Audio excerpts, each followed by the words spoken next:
បាទជាប្រជាពលរដ្ឋរស់នៅភូមិអង្គរងភូមិដូនត្រីឃុំជ្រៃស្រុកមួងឫស្សីខេត្តបាត់ដំបងខ្ញុំបាទជាប្រជាពលរដ្ឋសូមសំណូមពរទៅដល់លោក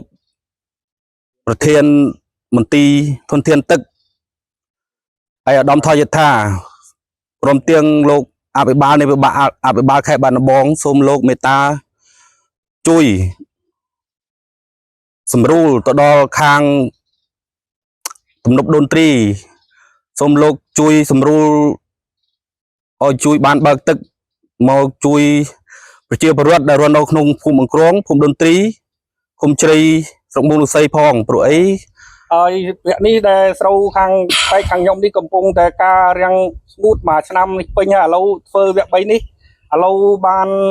ដែលស្រូវកំពុងតែចាប់ដើមចេញមានដង្ហើមមកបាទកំពុងតែត្រូវការទឹកហើយសង្គ្រោះបានតែម្ដងនេះអាចនឹងបានផលមកវិញបាទសូមមេត្តាដីអនុគ្រោះខ្ញុំបាទផងបាទទី1នោះវារាំងស្ងួតនេះអស់ម្សាហើយទៅរត់ទិញពូជគេហើយដល់ទិញពូជទិញអីហើយធ្វើវគ្គទី2ទៀតលិចទឹកទលេអស់ដល់លិចទឹកទលេអស់គ្នាធ្វើវគ្គទី3ទៀតហើយឥឡូវហ្នឹងវាខ្វះខាតទឹកជាខ្លាំងសូមជួយសម្រួលតាមម្ដងដល់ប្រជាពលរដ្ឋម្ដងទៀតបាទហើយផ្ទៃដីនៅភូមិខ្ញុំហ្នឹង700 ហិកតាបាទដែលការរាំងស្ងួតនេះបើអញ្ចឹងបានសូមតាមម្ដងនេះបានភោគផលមកវិញហើយបាទស្រូវវាចាប់ដើមចេញបដើបាទព្រោះអីនៅក្នុងឆ្នាំនេះប្រជាពលរដ្ឋនៅក្នុងភូមិរបស់ខ្ញុំនេះអង្គរងដូនត្រីនេះក្នុងឃុំជ្រៃនេះគឺបានធ្វើប្រកបមុខរបរស្រូវប្រាំងនេះចំនួន3ដងហើយប៉ុន្តែមិនមែនថាបានចូលទាំងអស់ទេដោយសារទី1នៅដើមរដូវពេលដែលស្រូវកំពុងតែចិត្តបានប្រមូលផលស្រាប់តែជួបប្រទះនៅគ្រោះរាំងស្ងួតក្នុងខែ7ខែ8ហើយប្រជាពលរដ្ឋនៅក្នុងភូមិខ្ញុំក៏សម្រេចចិត្តថានៅគ្នាជួររស់ធ្វើសារជាថ្មី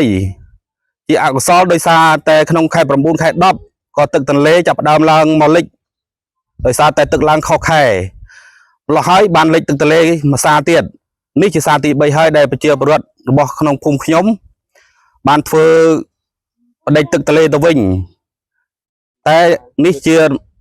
ដំណាក់កាលចុងក្រោយហើយដែលត្រូវការទឹកជាចាំបាច់យើងសូមអរគុណឥ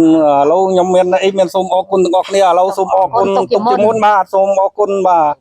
នឹងសង្ឃឹមថាបានយកមកស្រោចស្រពឲ្យឆាប់ពូស្រូវកំពុងហាលផ្កាហើយបដើបាទសារនេះវាដាច់ខ្យល់មែនទេណាប្រជាពលរដ្ឋនៅភូមិនេះសូម្បីតែស្រូវពូជនឹងទិញនៅភូមិនៅឃុំខ្ញុំអត់មានទេទៅទិញដល់ឃុំព្រៃតូចឃុំតាផ្ដេភ្នំផ្ដេនោះយកមកធ្វើអាវគ្គ3ហ្នឹងឥឡូវ